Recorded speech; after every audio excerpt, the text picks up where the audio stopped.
Bonjour YouTube, c'est Chicon Vénère et aujourd'hui on parle de la Pride, on parle de ce qui s'est passé parce qu'il y a eu énormément de violences policières à la Pride, donc c'est vraiment une Pride de la honte, une Pride dont j'ai honte et j'avais raison de la boycotter, mais on va en parler. Cette combinaison de drapeaux arc-en-ciel et palestiniens, l'union des symboles de lutte contre l'oppression, n'a visiblement pas plu aux policiers présents. Il y a eu des actions, il y a eu de la répression assez violente de manifestants-manifestantes. On va parler de ça aussi parce qu'il y a eu des détournements de la part de la presse mainstream, donc on va faire une petite critique média là-dessus aussi. Et puis on va en profiter du coup pour parler de la résolution sur la Palestine, parce que donc je pense que vous avez dû voir ça dans les médias. Le gouvernement a pris une décision à propos de la Palestine, mais c'est totalement insuffisant, c'est totalement nul par rapport à l'urgence du génocide. Et donc il y a ici une organisation, le Conseil des organisations palestiniennes des droits de l'homme, qui décrypte cet accord. Donc on va lire cet article ensemble pour voir qu'est-ce qu'il y a dans cet accord et pourquoi c'est hautement problématique. Si vous n'avez pas vu ma vidéo sur pourquoi je boycotte la Pride, allez la voir, elle est sur YouTube. Mais du coup, je ne suis pas la seule personne à penser qu'il faut boycotter ou critiquer en tout cas la Pride mainstream. Il y a eu des actions, notamment des actions qui visaient le char de la NVA et le char du MR, donc deux partis politiques qui sont à la Pride, tandis qu'ils crachent sur les droits LGBTQIA+. Et du coup, ben, il y a eu des arrestations. Ici, la VRT parle de deux personnes arrêtées, mais c'est même pas vrai, il y a eu plus d'arrestations, même il y a des gens qui n'avaient rien à voir avec ces actions qui ont été arrêtés. Et la NVA a été protégée massivement par des flics, hein. Il y avait vraiment des flics, bon, on ne voit pas sur ces photos, mais j'en ai des meilleurs. Il y avait vraiment des flics autour du cortège de la NVA tout le long. Les militantes se sont fait matraquer par la police à plusieurs reprises.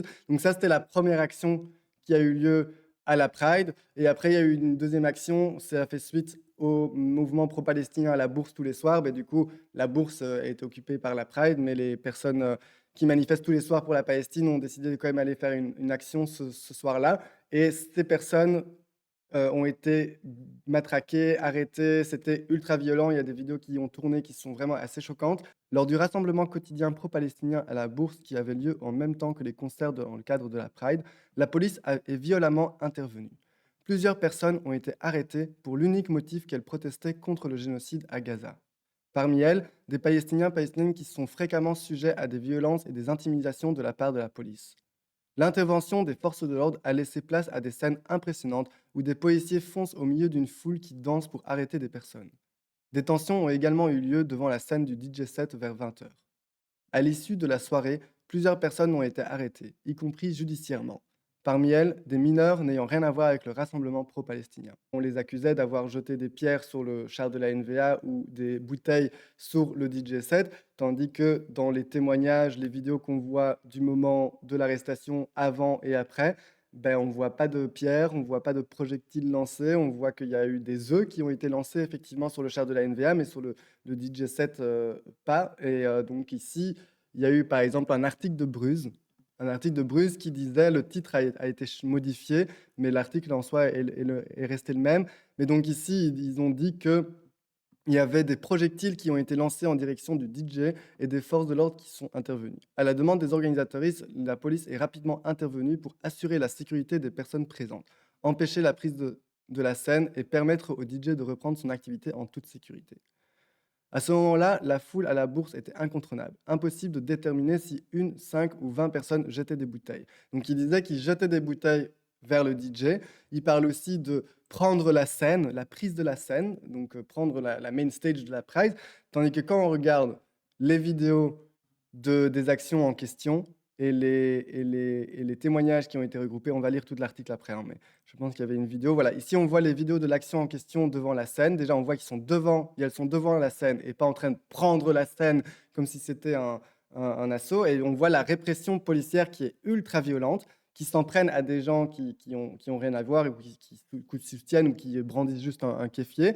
Et on voit les gens, la police s'en prendre violemment et défendre la scène comme si la scène était en danger, tandis que c'était juste deux personnes qui brandissaient un kéfier, quoi. Donc c'est d'une violence inouïe et totalement, presque jamais vue, j'allais dire à la Pride, mais c'est pas vrai parce qu'en 2019, il y a eu des actions contre les chars de la NVA qui ont été réprimées de manière ultra violente aussi. Mais voilà, c'était dans la même lignée de ces répressions qu'il y a tous les soirs à la bourse. J'en avais déjà parlé, les semaines précédentes. Et on voit ici que même à la Pride, ou même des personnes qui n'ont rien à voir ou qui viennent juste en soutien, qui se font matraquer et violenter par la police. Après avoir passé la journée à escorter la NVA et le MR, venus à la Pride malgré leur politique transphobe et répressive, la police de Bruxelles a violemment attaqué des manifestants à la Bourse. Chaque soir, les Palestiniens et Palestiniennes de Bruxelles se réunissent à la Bourse à 19 h pour faire le deuil de leurs proches assassinés quotidiennement par Israël. Le samedi 17 mai, cette manifestation contre le génocide s'est combinée avec la Pride de Bruxelles, et une grande foule de personnes LGBTQIA+ sont venues montrer leur solidarité avec le peuple palestinien. Cette combinaison de drapeaux arc-en-ciel et palestiniens, l'union des symboles de lutte contre l'oppression, n'a visiblement pas plu aux policiers présentes. Alors que la manifestation se déroulait tranquillement et que la foule chantait des slogans, des agents en tenue anti-émeute se sont jetés sur les manifestants et ont fait pleuvoir les coups de matraque et les boucliers. Plusieurs personnes se sont fait arrêter, notamment des réfugiés palestiniens, palestiniennes qui font quotidiennement menacer de déportation, et d'autres ont subi des coups et des blessures. Aucune raison n'a été donnée par la police, aucun motif d'intervention n'a été présenté. On se rappelle que la première Pride à Stonewall en 1969 était une révolte contre la répression policière, constante subie par la communauté queer de New York. En 2025, à Bruxelles, la police a de nouveau frappé lors de la Pride, simplement car des manifestants montraient leur solidarité avec un peuple qui subit un génocide qui s'intensifie chaque jour. À quoi servent les Rainbow Cops et des stands de police à la Pride?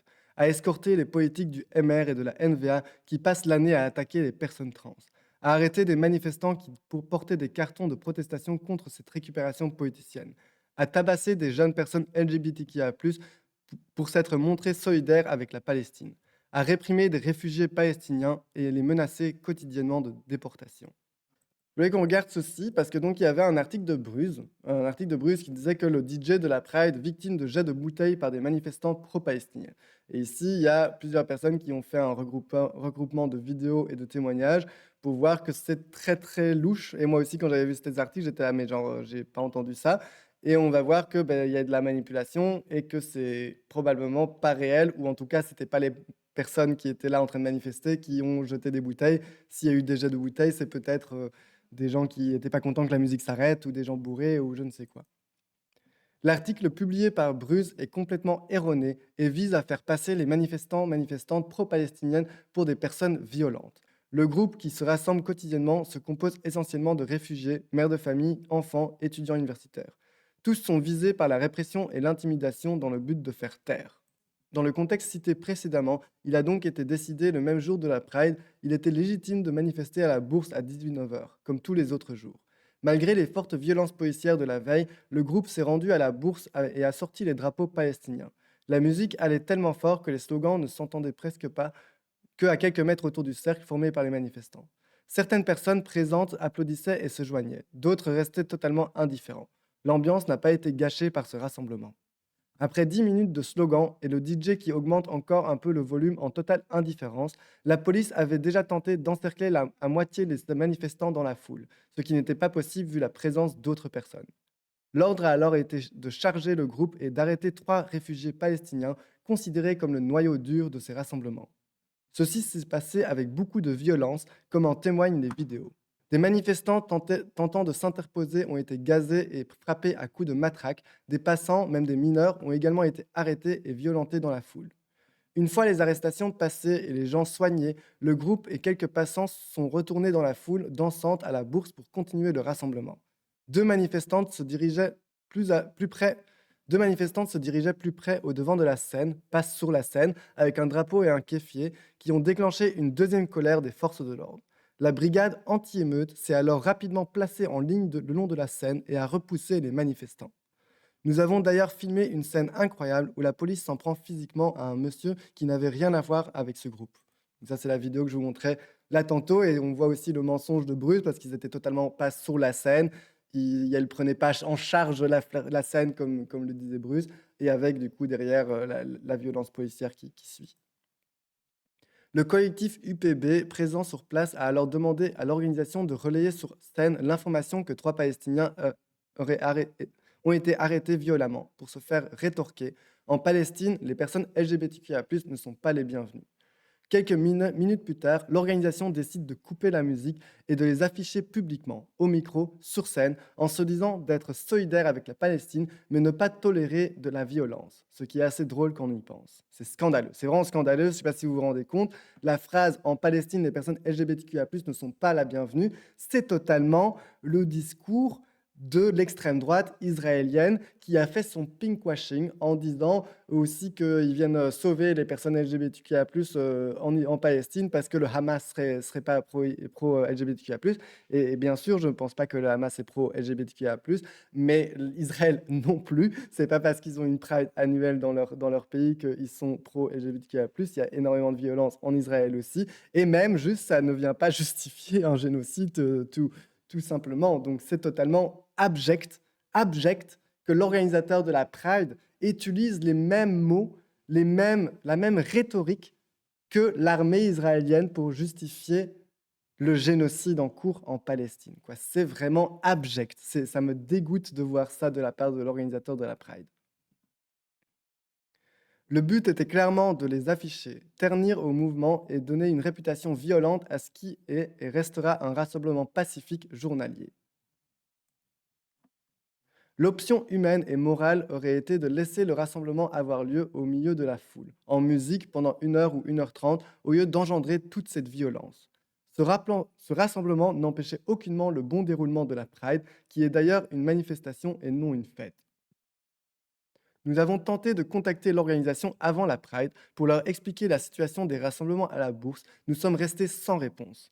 L'agenda de la Pride, lui, ne faisait mention que de concerts au Mont des Arts et non à la bourse. Voici quelques raisons qui nous poussent donc à dénoncer l'article incorrect et diffamatoire de Bruce, le silence des organisateurs de la Brussels Pride et évidemment les violences perpétuées par la police sous l'ordre de Philippe Claus. Nous demandons que l'article diffamatoire soit corrigé et que les violences policières cessent pour laisser droit à la liberté de manifester. Et donc, on voit ici la réaction de Bruce, ça a été de changer le titre, quand même changer le titre, mais quand on regarde... Ah si, ils ont pas dit que le DJ avait été blessé, parce qu'ils avaient dit de base que le DJ avait été blessé par des bouteilles, mais donc ça, ils ont enlevé, mais ils ont quand même laissé que des projectiles ont été lancés en direction du DJ et ainsi quand même insinué que les manifestantes pro-Palestine sont violents et voulaient s'en prendre au DJ. T'as vu que le MR a poussé un amendement pour bloquer le largage par les airs de colis d'aide alimentaire à Gaza avec l'argument que c'était dangereux parce que ça pourrait tomber sur des Palestiniens. Pardon? Ah waouh, j'ai pas du tout vu ça. L'objectif humanitaire qu'elle sous-tend dans le contexte de très nombreuses illustrations du blocus alimentaire de Gaza a rapproché les points de vue, même si une proposition d'amendement du MR rejetée visant à éliminer l'option de largage par voie aérienne, notamment en raison de risques que cela comporte pour la population, a suscité une vive réprobation à gauche. Bah, tu m'étonnes. Eh ouais, c'est ouf, quoi. Pour protéger des Gazaouis, tandis qu'il y a des bombes qui tombent, quoi. C'est vraiment ouf. Ok, ben merci pour l'info. Les organisations palestiniennes condamnent la résolution belge dans son ensemble. La résolution parlementaire belge sur Gaza n'est pas passée inaperçue en Palestine. Un groupe d'organisations palestiniennes de défense des droits de l'homme les condamne totalement. Leur analyse va bien plus loin que celle de Dewerot Morgan. Cette résolution aggrave encore l'injustice, notamment en niant le droit du peuple palestinien à l'autodétermination et au retour. La résolution portée par la coalition NVA, les engagés CDNV, le MR et Vorat est un document politique très inquiétant. Il s'agit d'un changement sans précédent et régressif dans la politique étrangère belge, qui à la fois applique de manière erronée le droit international et occulte la réalité du régime colonial d'apartheid d'Israël et de son occupation belligérante illégale. Nous avertissons qu'avec cette position, la Belge devient un outsider en Europe. Le 14 mai, le Premier ministre espagnol Pedro Sánchez a reconnu le génocide commis par Israël contre le peuple palestinien. Les Pays-Bas sont à la tête de plusieurs pays tiers qui réclament une révision de l'accord d'association Union européenne et Israël. Le président français Emmanuel Macron a critiqué le comportement honteux d'Israël. Bien que cette résolution semble appeler le gouvernement à prendre certaines mesures, comme le soutien à la Cour internationale de justice, le soutien à la Cour pénale internationale, l'interdiction des produits des colonies, une révision de l'accord d'association Union européenne et Israël, et un soutien continu, bien que conditionnel, à l'UNRWA, Il s'agit d'engagements de longue date de l'État belge en vertu du droit international et envers le peuple palestinien. Leur inscription sur la liste ne peut occulter le fait que cette résolution rend fondamentalement les droits des Palestiniens dépendants des conditions infondées et crée des précédents politiques dangereux. Notre plus grande préoccupation est le déni des droits fondamentaux et inaliénables du peuple palestinien, le droit à l'autodétermination et le droit au retour. Ces droits sont inscrits dans le droit international, notamment dans la Charte des Nations Unies et dans nombreuses résolutions de l'ONU, et sont reconnus par la Cour internationale de justice. Ils ne sont pas conditionnels, ils ne peuvent pas être négociés. De plus, en plus de tout cela, ce projet de résolution pose comme condition à la reconnaissance d'un État palestinien une série d'exigences hautement problématiques, telles que lutter contre l'incitation à la violence dans les écoles, les médias officiels et les prêches religieuses. Il s'agit d'une position qui porte atteinte au droit palestinien à l'éducation, car elle permet l'ingérence israélienne dans le programme scolaire palestinien. Il stipule également la cessation des compensations financières indirectes et directes aux familles des Palestiniens emprisonnés sous le régime d'apartheid israélien. Il s'agit d'un crime de punition collective interdit par le droit international. Ces conditions ne sont que quelques-unes de nombreuses qui compromettent le droit à l'autodétermination dans la résolution.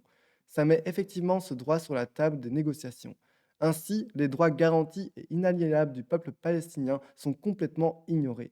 Toutefois, ce droit est un élément absolu et définitif du droit international auquel aucune dérogation ni aucun refus ne peuvent être apportés en aucune circonstance.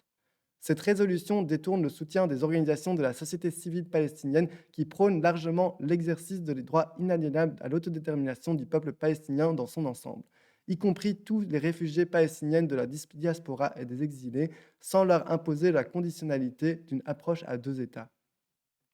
Leur imposer cette condition constitue une atteinte injustifiée au droit collectif du peuple palestinien à l'autodétermination et une atteinte délibérée au soutien nécessaire aux organisations palestiniennes des droits de défense de l'homme et de la société civile, qui sont directement et indirectement menacées quotidiennement par le régime d'apartheid israélien. En outre, la résolution présente un grave déséquilibre politique et juridique dans son traitement de l'attaque génocidaire en cours menée par Israël contre le peuple palestinien. La résolution contient des termes vagues sur une réponse disproportionnée à Gaza.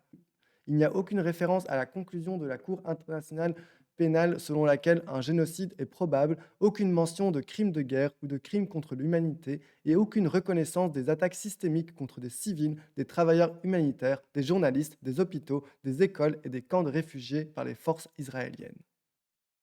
Il ne dit rien sur les arrestations massives, des détentions arbitraires, les tortures et les mauvais traitements infligés par Israël aux Palestiniens, qui ont souvent entraîné la mort ou en détention, y compris de médecins et de personnel médical, ni des transferts massifs et forcés de près de 2 millions de Palestiniens de Gaza vers des zones de plus en plus petites, impropres à la survie humaine, soumises à un siège total, à la famine et à des bombardements incessants.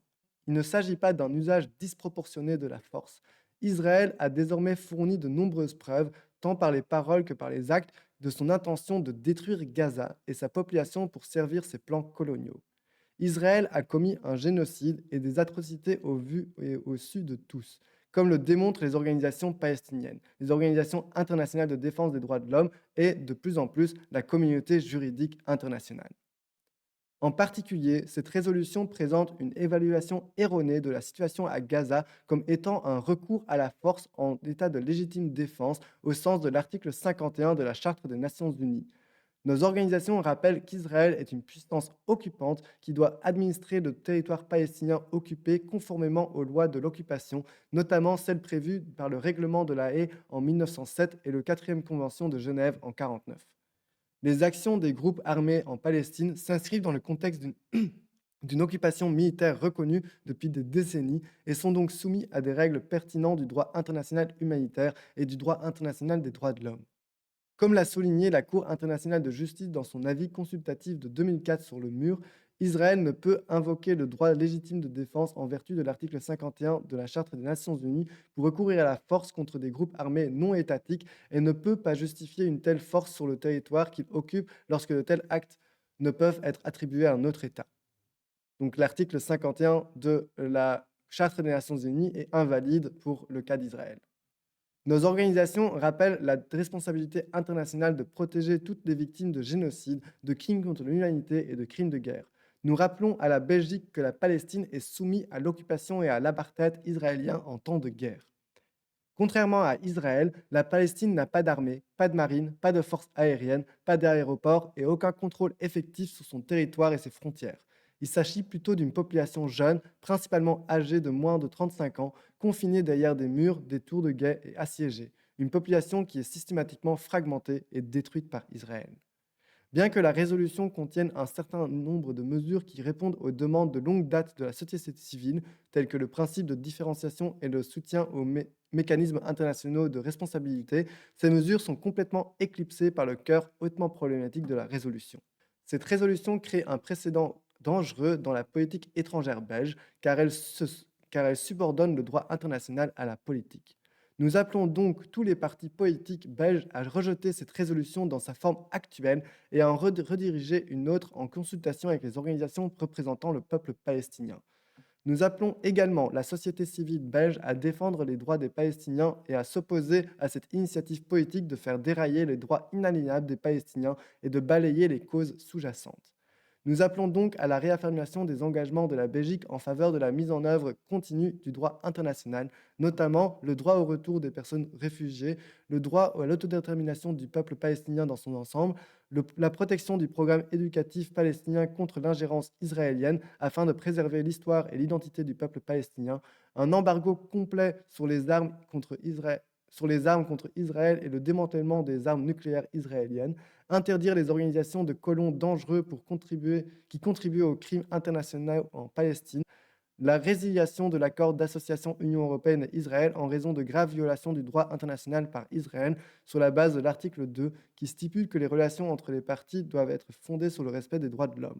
La résiliation du protocole d'accord de l'Union européenne avec Israël pour l'exportation de gaz naturel vers l'Europe et de tous les accords gaziers avec Israël, y compris les infrastructures gazières dans la zone économique exclusive de l'État palestinien.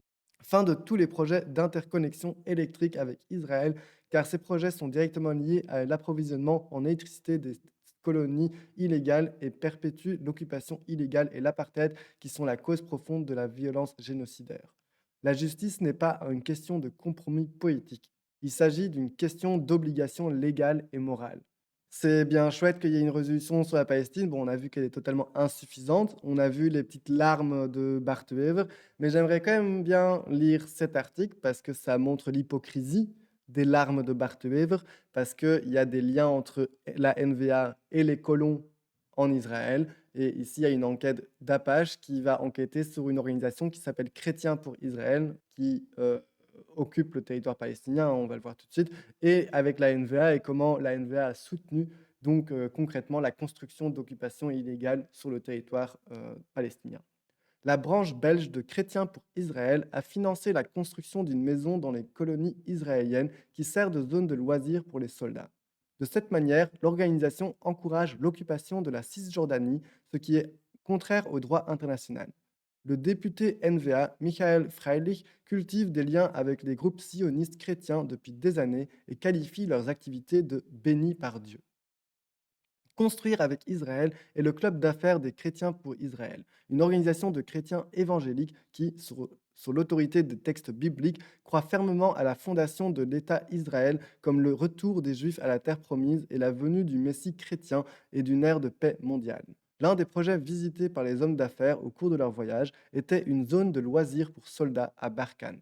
Israel Current rapporte que ce projet a été financé par Chrétiens pour Israël Belgique. Sur une photo du magazine mensuel, on voit parmi les Belges et les Néerlandais, en fait, leur président, David van de Putte, qui, selon le rapport, a été autorisé à ouvrir les festivités.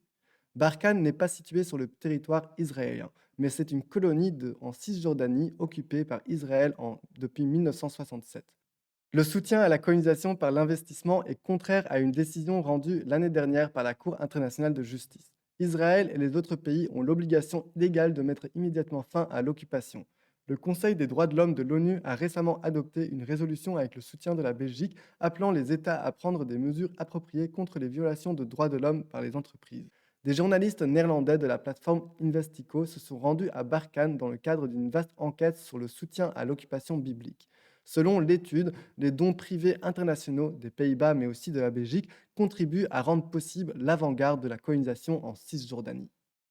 Le bâtiment, construit avec de l'argent belge, donc, s'avère être une sorte de cabane en rondin. Un drapeau israélien flotte à l'extérieur. La maison offre aux patrouilles de l'armée chargées de faire respecter l'occupation israélienne l'occasion de se reposer de leurs fonctions. Une étude de 4 médias hollandais montre que Building with Israel, donc construire avec Israël, a levé près d'un demi-million d'euros en 2023. Grâce aux dons, la fondation a réalisé un chiffre d'affaires de plus de 13 millions d'euros la même année. Selon le Chrétien pour Israël, la zone de la Cisjordanie appartient bel et bien aux Juifs israéliens, malgré le droit international, car ils ont des revendications bibliques sur elle. L'organisation explique ça en détail dans un article publié sur son site web en 2016, intitulé Pourquoi la Judée et la Samarie appartiennent à Israël. La Judée et la Samarie sont les noms bibliques de la région de Cisjordanie qu'Israël a occupée illégalement pendant la guerre des 6 jours en 67. Les chrétiens pour Israël encouragent activement les juifs à retourner en Israël. Certains de ces juifs sont hébergés dans les colonies illégales comme à Revava. Le président de la branche belge du Chrétien pour Israël, David van de Putte, s'est engagé dans cet idéal depuis le début des années 90. Il se rend ensuite en Ukraine avec son frère Benjamin van de Putte en tant que volontaire pour le projet Exodus, qui fait partie de la campagne Bring the Jews Home, ramener les juifs à la maison. L'ancien chauffeur routier belge Koen Carlier travaille sur ce projet depuis la seconde moitié des années 80. Un documentaire provocateur de 2016 montre comment, en tant que missionnaire acharné, il s'adresse avec pertinence aux juifs ukrainiens. Il tente sans relâche de les persuader de partir une fois pour toutes vers la terre promise. Jésus ne peut revenir comme Messie que si aucun juif de la dispersion, de la diaspora, n'est laissé derrière, indique-t-il. Carlier est toujours un travailleur de terrain de l'Alia pour les chrétiens pour Israël. L'Alia est le terme hébreu pour émigration ou littéralement ascension vers la Terre sainte. J'espère que je le prononce bien. Le fait que le groupe tende vers le fondamentalisme est évident du fait qu'il prend des citations de la Bible au pied de la lettre. Un panneau dans la maison de retraite belge parrainé par les sionistes chrétiens à Barkhane cite l'Isaïe 62.1. À cause de Sion, je ne me tairai pas, et à cause de Jérusalem, je ne me reposerai pas, jusqu'à ce que la lumière de sa justice apparaisse et que le flambeau de son salut brûle.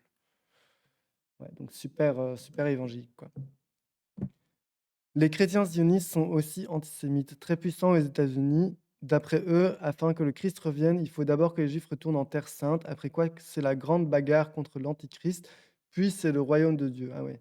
Pour eux, les Juifs se convertiront alors au christianisme, et quand on leur demande ce qui adviendra des Juifs qui persistent à pratiquer la religion, ah mais ils seront voués aux enfers, voire esclaves. Ça me saoule ces conneries de retour, alors que la plupart des personnes juives encore dans la diaspora n'ont aucun lien avec la Palestine et que les Palestiniens n'ont pas leur propre droit au retour après 77 ans de Nakba. Ouais, c'est ça, bien dit, Sentayan. Oui, et sur ce que tu dis, Rastaboudin, il y a aussi, je pense, oui, c'est clair que les chrétiens sionistes sont antisémites, parce qu'il y a aussi le simple fait que les chrétiens sionistes, ils ne veulent pas que les juifs soient présents dans leur pays, et donc ça les arrange bien que Israël existe et qu'il y ait une occupation, parce que comme ça, ils peuvent dégager gentiment, hein, parce que ça marche, tant que ça marche gentiment, mais leur but, c'est de dégager au final les juifs de leur pays et qu'il n'y ait plus de juifs dans leur pays, et que ça aille en Israël se battre avec des Arabes, ça, ils s'en foutent, mais tant que les juifs soient en dehors de leur pays. Donc clairement, oui, Rastaboudin, tu as raison que les chrétiens sionistes sont aussi antisémites, clairement. Dans ses interviews, Van de Putte ne laisse aucun doute, donc le directeur de Chrétiens pour Israël. Israël, y compris les territoires occupés, est la seule patrie des Juifs. Les prophéties bibliques le confirment. Il refuse de répondre à nos questions sur les activités et les croyances de son organisation. Il s'exprime toujours avec ambition envers ses propres co-religionnaires. Il veut sensibiliser les chrétiens de Belgique à l'action de Dieu dans le monde. Il affirme par ailleurs que plusieurs milliers de familles en Flandre lisent désormais Israël actuel. Il dit qu'il doit sa conviction à Dieu qui a mis l'amour pour le peuple juif dans son cœur. Mon cul, ouais. Nous devons beaucoup aux Juifs. Après tout, ils ont produit Jésus et nous avons reçu la Bible, la parole de Dieu. Pardon, les Juifs ont produit Jésus. C'est drôle comme phrase. N'importe quoi. Ah, bon, vaut mieux en rire, hein. Plusieurs experts, dont l'ancienne théologienne nationale néerlandaise Janneke Stegeman, estiment que les évangélistes zionistes chrétiens instrumentalisent les Juifs dans le contexte de leurs propres attentes quant à la fin des temps. Pourtant, ils trouvent grâce auprès des militants et politiciens juifs pro-israéliens tels que le député NVA Michael Freilich. Ouais, donc tu avais bien raison de parler de leur propre atteinte quant à la fin des temps. Donc ouais, c'est vraiment fou. Ça m'intéresse. J'y connais pas beaucoup au christianisme évangélique. Si vous avez des sources ou des conseils de lecture là-dessus, ça m'intéresserait d'en apprendre plus. Alors qu'il était encore rédacteur en chef de Yotz Actuel, Freilich a dispensé le cours Inspirer Israël aux chrétiens pour Israël en 2013 et en 2014.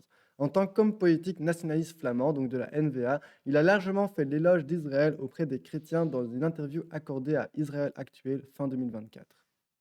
J'ai une vision très positive de Chrétiens pour Israël. C'est réconfortant de voir comment les membres de l'organisation nous soutiennent sans relâche, même dans les moments difficiles.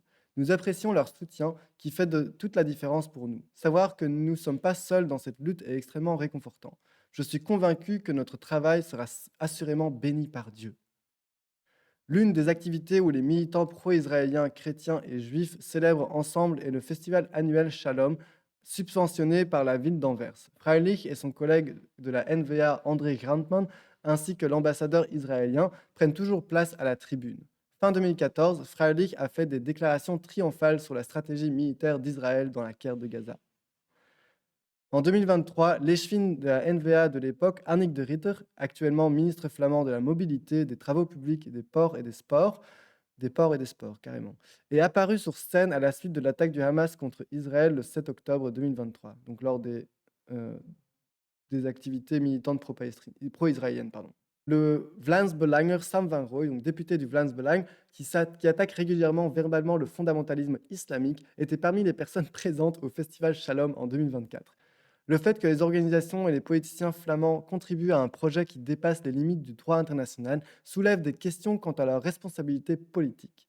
Il convient également de noter les parallèles avec les récents développements politiques aux États-Unis.